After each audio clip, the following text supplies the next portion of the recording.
പിസ്സയും യുദ്ധവും തമ്മിലൊരു ബന്ധമുണ്ടെന്ന് എപ്പോഴെങ്കിലും കേട്ടിട്ടുണ്ടോ?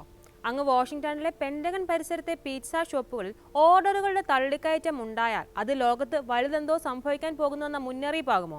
ഇക്കഴിഞ്ഞ ജൂൺ 13 പുലർച്ചെയിൽ US സൈനിക പ്രതിരോധ ആസ്ഥാനം സ്ഥിതി ചെയ്യുന്ന ആർലിംഗ്ടൺ കൗണ്ടിയിലെ പിസ്സ ഷോപ്പുകളിൽ ഏതാനും മണിക്കൂറുകൾ മാത്രമുണ്ടായ വമ്പൻ തിരക്കിനെക്കുറിച്ചാണ് ഇപ്പോൾ സോഷ്യൽ മീഡിയ ചർച്ച ചെയ്യുന്നത്. ഒന്നുകൂടി വ്യക്തമാക്കി പറഞ്ഞാൽ, ഇറാനിലെ ആണവ കേന്ദ്രങ്ങളും സൈനിക താവളങ്ങളും ലക്ഷ്യമിട്ട് ഇസ്രായേൽ വൻ ആക്രമണം അഴിച്ചുവിടുന്നതിന് ഏതാനും മിനിറ്റുകൾക്ക് മുൻപായിരുന്നു ആ അസാധാരണ നീക്കങ്ങൾ ഉണ്ടായത്. ഇപ്പോൾ വെറുമൊരു ഭക്ഷണ വിഭവമല്ല, യുദ്ധം പ്രവചിച്ച ഇൻഡെക്സ് ആയി മാറിയിരിക്കുകയാണ് സാക്ഷാൽ പിസ്സ. ഇപ്പോഴും കൺഫ്യൂഷൻ അടിച്ചു നിൽക്കുകയാണെങ്കിൽ വിശദമായി പറയാം. സ്വാഗതം ഇൻഡെപ്തിലേക്ക്.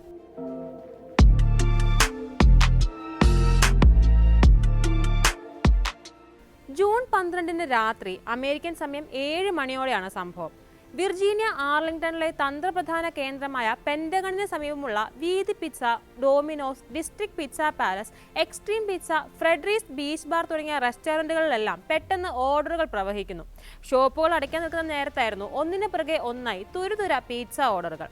അസാധാരണമെന്ന് തോന്നിച്ച സംഭവത്തിന് പിന്നാലെയാണ് ടെഹ്റാനിൽ വൻ സ്ഫോടനങ്ങളെന്ന് ഇറാൻ ടെലിവിഷനുകളിൽ ഫ്ലാഷുകൾ പായുന്നത്. അതെ, ഓപ്പറേഷൻ റൈസിംഗ് ലൈൻ എന്ന പേരിൽ ഇറാന്റെ ആണവ സൈനിക താവളങ്ങളെല്ലാം ലക്ഷ്യമിട്ട് വൻ മിസൈൽ ആക്രമണങ്ങൾ നടക്കുന്നു. ലോകം മുഴുവൻ വലിയൊരു യുദ്ധാരംഭത്തിന്റെ നടുക്കത്തിലേക്കാണ് പിറ്റേന്ന് രാവിലെ ഉണരുന്നത്. എന്നാൽ തലേന്നാൾ പെന്റഗൺ പരിസരത്തെ പിസ്സ ഷോപ്പുകളിലുണ്ടായ അസാധാരണമായ തിരക്കുകൾ ഒരു എക്സ് ഹാൻഡിൽ രേഖപ്പെടുത്തി വെച്ചിരുന്നു. പെന്റഗൺ പിസ്സ റിപ്പോർട്ട് എന്ന പേരുള്ള പ്രശസ്തമായ സോഷ്യൽ മീഡിയ ഹാൻഡിലായിരുന്നു അത്. രാത്രി 6:59 സമയത്ത് പെന്റഗണിന് പരിസരത്തെ എല്ലാ പിസ്സ സ്ഥാപനങ്ങളിലും വൻ തിരക്ക് എന്ന അടിക്കുറിപ്പോടെയായിരുന്നു പോസ്റ്റ് ഇട്ടത്. ഗൂഗിൾ മാപ്സ് പോലുള്ള ഓപ്പൺ സോഴ്സ് ഇന്റലിജൻസ് സംവിധാനങ്ങൾ ഉപയോഗിച്ച് ട്രാക്ക് ചെയ്തിട്ട വിവരങ്ങളുടെ സ്ക്രീൻഷോട്ടുകളും പങ്കുവച്ചു. ഈ ഒരു പോസ്റ്റാണ് ഇപ്പോൾ സോഷ്യൽ മീഡിയയിൽ വൻ തരംഗമായി മാറിയിരിക്കുന്നത്. പെന്റഗണിലെ പിസ്സ ഷോപ്പുകളുടെ തിരക്കിൽ എന്താണ് ഇത്ര വലിയ കാര്യം? അതും യുദ്ധവും തമ്മിൽ എന്ത് ബന്ധമെന്നാകും ഒരുപക്ഷെ നിങ്ങൾ ചിന്തിക്കുന്നത്. എന്നാൽ അങ്ങനെ ചിന്തിക്കാൻ ചരിത്രപരമായ കാരണങ്ങൾ തന്നെയുണ്ട്. Pentagon pizza meter, Pentagon pizza index എന്നൊക്കെ അറിയപ്പെടുന്ന ഒരു പോപ്പുലർ തിയറിക്ക് അമേരിക്കൻ രാഷ്ട്രീയത്തിൽ ശീതയുദ്ധകാലത്തോളം പഴക്കമുണ്ട്. വാഷിംഗ്ടണിലെ പിസ്സ ഷോപ്പുകളിലെ തിരക്ക് നിരീക്ഷിച്ച് സോവിയറ്റ് ഇന്റലിജൻസ് സംഘങ്ങൾ അമേരിക്കയുടെ സൈനിക നീക്കങ്ങൾ മനസ്സിലാക്കിയിരുന്നു എന്ന സിദ്ധാന്തമാണ് ഈ പറയുന്ന പിസ്സ തിയറിയുടെയും ഒറിജിൻ. 1980കളിലും 90കളിലും സുപ്രധാനമായ പല സൈനിക നീക്കങ്ങളുമായി കണക്ട് ചെയ്തും ഈ പിസ്സ സിദ്ധാന്തം വീണ്ടും ചർച്ച ചെയ്യപ്പെട്ടു.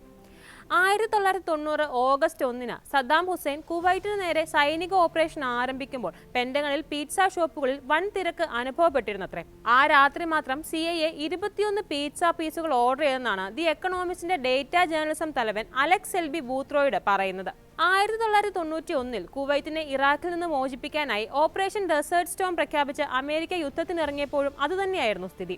അന്ന് വാഷിംഗ്ടണിൽ 59 ഡോമിനോസ് ഫ്രാഞ്ചൈസികൾ സ്വന്തമായി ഉണ്ടായിരുന്ന ഫ്രാങ്ക് മിക്സ് ഓർഡറുകൾ കുതിച്ചുയർന്ന വിവരം വെളിപ്പെടുത്തിയിട്ടുണ്ട്. 98 ബിൽ ക്ലിന്റനെതിരെ ഇംപീച്ച്മെന്റ് നീക്കങ്ങൾക്കിടയിലും സമാനമായ പ്രതിഭാസം ഉണ്ടായതായി ഇദ്ദേഹം ലോസ് ആഞ്ചൽസ് ടൈംസിനോട് പറഞ്ഞിരുന്നു. 1998 അമേരിക്കയും ബ്രിട്ടനും ചേർന്ന് ഇറാഖിനെതിരെ പ്രഖ്യാപിച്ച ഓപ്പറേഷൻ ഡെസേർട്ട് ഫോക്സിലും പിസ്സയുടെ കാര്യത്തിൽ മാറ്റം ഉണ്ടായില്ല. അന്ന് വൈറ്റ് ഹൗസ് പതിവിലും 32% അധികം എക്സ്ട്രാ ചീസ് പിസ്സ ഓർഡറുകളാണ് ഓർഡർ ചെയ്തതെന്ന് വാഷിംഗ്ടൺ പോസ്റ്റ് റിപ്പോർട്ട് ചെയ്തിട്ടുണ്ടായിരുന്നു. ഈ പറഞ്ഞതെല്ലാം വെറും കോയിൻസിഡൻസ് മാത്രമാകാം, അല്ലെങ്കിൽ ബുദ്ധിശൂന്യമായ ഊഹാപോഹങ്ങളാകാം. പക്ഷെ നിരന്തരം ആവർത്തിക്കപ്പെടുന്ന തീർത്തും വിചിത്രകരമായ കോയിൻസിഡൻസ് എന്ന് അതിനെ വിശേഷിപ്പിക്കേണ്ടി വരുമോ? ലോകത്തെ പിടിച്ചുകുലുക്കുന്ന സംഭവ വികാസങ്ങളെല്ലാം മുൻകൂട്ടി പ്രവചിക്കുന്ന സൂചകങ്ങളായി പെന്റഗൺ പിസ്സ ഇൻഡെക്സ് മാറിയിരിക്കുകയാണെന്നാണ് ദി എക്കണോമിസ്റ്റിന്റെ അലക്സ് എൽബിയുടെ അഭിപ്രായം. എപ്പോഴും പിസ്സ ഷോപ്പുകൾ നിരീക്ഷിച്ചുകൊണ്ടിരിക്കലായിരുന്നു ഒരു കാലത്ത് മാധ്യമപ്രവർത്തകരുടെ പ്രധാന പരിപാടി എന്നാണ് മുൻ CNN പെന്റഗൺ ലേഖകനായിരുന്ന വോൾഫ് ബ്ലിറ്റ്സർ ഒരിക്കൽ തമാശ പറഞ്ഞത്. ഏതായാലും ആഗോള സൈനിക നീക്കങ്ങൾ പ്രവചിക്കുന്ന പിസ്സ ഇന്റലിജൻസ് അല്ലെങ്കിൽ പിസിൻഡായി മാറിയിരിക്കുകയാണിപ്പോൾ ഈ പിസ്സ ഇൻഡെക്സ്.